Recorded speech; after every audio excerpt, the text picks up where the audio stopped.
ଭାଇ ମାନେ ସତରେ କ'ଣ ଯେଉଁମାନଙ୍କର ନା ବର୍ଷା ସେଇମାନଙ୍କ ଉପରେ ଏତେ ଅତ୍ୟାଚାର ହେଉଛି?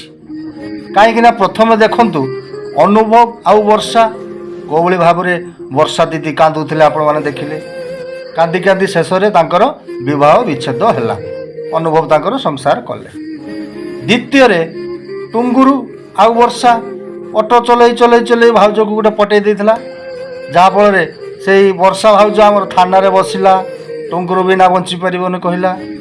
ତେଣୁ ସିଏ ତାର ଏବେ ରିଲ୍ସ ଫିଲ୍ସ କରୁଛି, ମୁଁ ଦେଖୁଛି ଯାହା। ତାପରେ ୟୁଟ୍ୟୁବର ଗୋଲ ଭାଇ କମେଡ଼ି କରିକି ଲୋକଙ୍କୁ ହସଉଥିଲେ, କାଲି ହଠାତ୍ କି ସିଏ କାନ୍ଦିଲେ, ତାଙ୍କ ସହିତ ବି ସେଇ ବର୍ଷା। ତେଣୁ ବର୍ଷାଟା କିଛି ଲୋକମାନଙ୍କ ଦେହରେ ଯାଉନି।